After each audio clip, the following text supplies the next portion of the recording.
Nous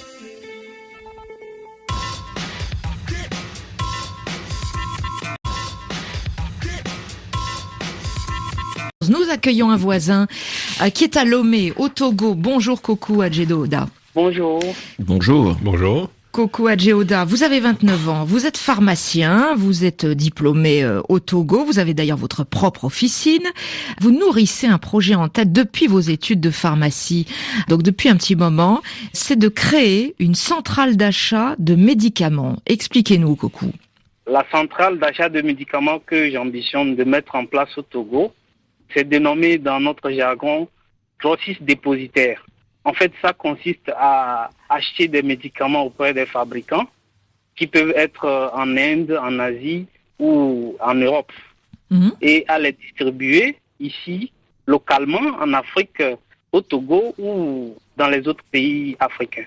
Dans le système classique, les médicaments passent des fabricants aux centrales d'achat européennes avant de revenir en Afrique.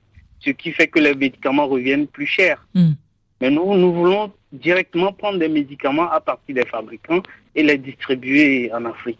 Ce qui va permettre de réduire les coûts des médicaments et ensuite créer des emplois et faire une plus-value pour l'Afrique. Il y a déjà des contrats que nous avons signés avec des laboratoires indiens. Et l'avantage, c'est qu'ils ont une main-d'œuvre moins coûteuse et qui fait que les médicaments reviennent moins chers. Est-ce que vous avez déjà déposé ce projet auprès du ministère de la Santé? Parce que j'imagine qu'il faut que vous ayez des autorisations de mise sur le marché. Oui, effectivement, il y a un processus qui est déjà enclenché. Et le ministère de la Santé, nous travaillons en collaboration pour sortir des autorisations de mise sur le marché. D'abord pour les médicaments, et ensuite pour la plateforme de distribution. Votre problème, c'est qu'il vous manque de l'argent, Coco. Vous avez déjà investi dans votre propre pharmacie. Ça, je dis ça pour Stanislas Zézé. Donc la preuve, c'est que Coco a pris des risques pour monter sa pharmacie. Mais à l'heure actuelle, ce projet de centrale d'achat à Lomé, vous l'estimez à combien? Pour un départ, il faut au moins 250 millions de francs CFA. Et vraiment, nous n'avons pas encore rassemblé cette somme. Nous n'avons rassemblé que environ 36 millions pour la construction de la plateforme. Maintenant, il faut vraiment des fonds de roulement pour acheter les médicaments et payer des employés qui vont faire le marketing et ensuite pour la distribution. Et le stockage, parce qu'il faut de bonnes conditions de stockage pour répondre aux normes sanitaires des médicaments. C'est bien cela, Kokou? Oui, effectivement. Oui. Quelle est la question à Didier à côté, Kokou? Oui, et j'ai deux questions. La première, c'est de savoir si vraiment, est-ce que c'est un bon projet pour l'Afrique et est-ce qu'il est viable? Bonjour Kokou. C'est vrai que le secteur de la santé, vous le savez mieux que moi, est un secteur qui se développe très rapidement, avec en plus des nouvelles maladies et puis une classe moyenne qui arrive en masse sur nos marchés et qui va consommer de la santé. Donc le secteur de la santé est un marché qui est porteur et c'est déjà une première réponse qui est rassurante. Alors maintenant, importer du générique, on en parle souvent d'ailleurs en Afrique, les médicaments sont chers, parce qu'on nous vend des marques, parce qu'une fois que c'est amorti en Europe, en principe, on devrait les acheter moins cher, mais comme ils disent, les coûts de recherche sont tellement élevés.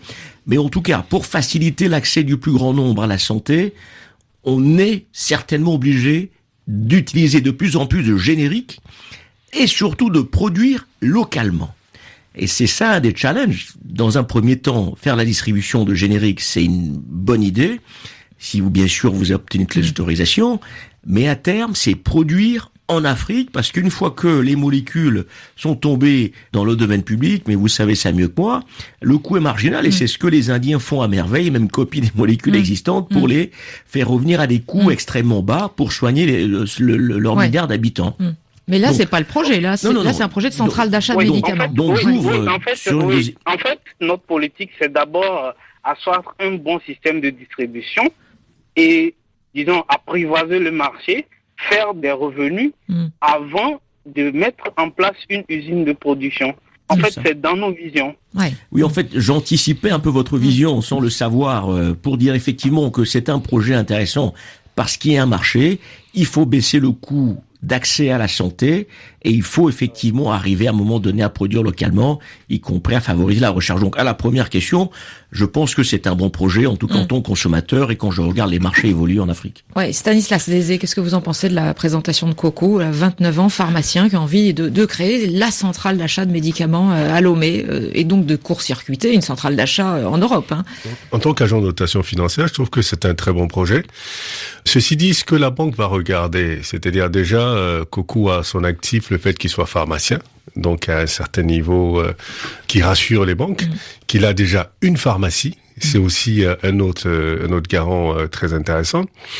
Ceci dit, ce que la banque veut savoir, c'est qui va rembourser. Les 250 millions, qui va rembourser. Est-ce que le projet est adossé à la pharmacie? Ou est-ce que ils ont créé une structure indépendante de la pharmacie qui a un nom, qui a un statut, qui Alors, est juridiquement... Coco va vous répondre voilà. là, parce que vous êtes 3 dans ce projet, hein, je crois, Coco. Oui, mais on ambitionne de faire appel à d'autres personnes. Mais pour le moment, c'est d'abord 3 personnes pour éviter de disperser les débats et tout ça, pour faire avancer le projet d'abord avant d'appeler les autres personnes. Mais en fait, c'est une structure qui est à part. Et dans la législation, c'est pas permis à une pharmacie d'importer des médicaments. Donc vous êtes 3, pour l'instant vous avez 30 millions de francs CFA à mettre sur la table, et le reste, il faut trouver des investisseurs. Oui, il faut trouver des investisseurs. Ouais, je crois que 250 millions de francs CFA, c'est pas énorme. Ça fait 380 000 euros. Ce que la banque va regarder, c'est surtout qui sont les promoteurs. Vous êtes un pharmacien, je sais pas ce que les autres font. S'ils sont aussi pharmaciens, ça renforce justement la crédibilité du projet. Ils sont dans le milieu de la pharmacie ou médecins, des choses comme ça, Coco, ou pas du tout vos investisseurs? Je suis pharmacien et mon second, il est pharmacien. Et on a pris un autre qui est gestionnaire. D'accord. Donc ça fait 3 personnes pour D'accord, sur le 2 projet. pharmaciens gestionnaires, c'est pas mal ça. Ouais, c'est pas mal. Ce qui serait bien, c'est peut-être de renforcer ça par avoir un autre partenaire qui est institutionnel, c'est-à-dire une structure. C'est toujours intéressant pour l'investisseur ou le banquier de savoir que dans le tour de table, il y a une structure qui pourrait éventuellement, par ses revenus ou par son activité, garantir, ne serait-ce que moralement, le projet. Ou éventuellement, s'il y a une probabilité de défaut, pourrait atténuer cette probabilité de défaut-là. Donc il est très important de pouvoir, si c'est possible, ce serait très bien, d'inclure justement pour éviter que ce soit des personnes physiques seulement qui prennent des décisions. Ce serait bien pour des raisons de gouvernance, parce que là on va jouer sur des paramètres... Un partenaire institutionnel qui mettrait aussi de l'argent dans le projet? Qui mettrait de l'argent, mais surtout sa crédibilité. Il peut ne pas mettre beaucoup d'argent, surtout sa crédibilité. C'est-à-dire, voilà. Oui, la question que je voulais poser à Coco, est-ce qu'un des laboratoires indiens est prêt à rentrer dans vos tours de table? Coco, je sais que vous avez passé déjà 3 contrats de distribution avec des laboratoires indiens. Vous étiez en Inde il n'y a pas très longtemps. Alors, que répondez-vous à la question de Didier? On n'a pas trop envie d'une ingérence étrangère dans notre projet. Ce serait mieux qu'il y ait une structure sur place qui soit accompagnante, mais pas qu'un étranger. En fait, les contrats qu'on a signés, c'est que ces laboratoires vont produire des médicaments sous nos marques. Ils ne vont pas produire ça sous leur marque. Mais Coco, c'est ça justement le problème, malheureusement, en Afrique. On a l'impression qu'une structure extérieure qui rentre dans notre tour de table vient menacer nos prises de décision. Non, pas du tout. Au contraire, c'est-à-dire que pour le banquier, savoir que celui qui produit même le médicament est dans le tour de table, c'est une garantie extraordinaire. Il peut être à 5%, il peut être à 10%. Vous êtes largement majoritaire, donc les prises de décision seront toujours maîtrisées par vous. Tant qu'il n'a pas une minorité de blocage, c'est-à-dire 33% du capital, ce serait difficile pour lui d'imposer sa volonté. Donc je comprends bien votre méfiance, parce que c'est toujours un point très important. Oui, puis il peut y avoir des méfiances culturelles, on se connaît moins bien, etc. Hein. Mais dès l'instant où vous avez balisé ce terrain où vous avez cet institutionnel qui est minoritaire, vous garantissez aussi derrière la banque qui se dit c'est celui qui produit le médicament même, qui fait partie du capital. Non, mais c'est extrêmement rassurant, non seulement pour le banquier, mais également même pour votre marché. C'est-à-dire aujourd'hui le défi, c'est comment institutionnaliser les entreprises qu'on crée en Afrique pour justement leur donner la taille critique au moment où il faut.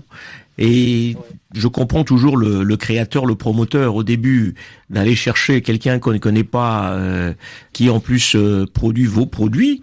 c'est toujours un peu une méfiance, quoi. Mais là, c'est vous qui maîtrisez le terrain, donc vous apportez une vraie valeur ajoutée au projet. Concernant éventuellement donc un partenaire institutionnel au Togo, vous avez une idée à suggérer à Kokou là? C'est un projet bien sûr marchand, mais à caractère social.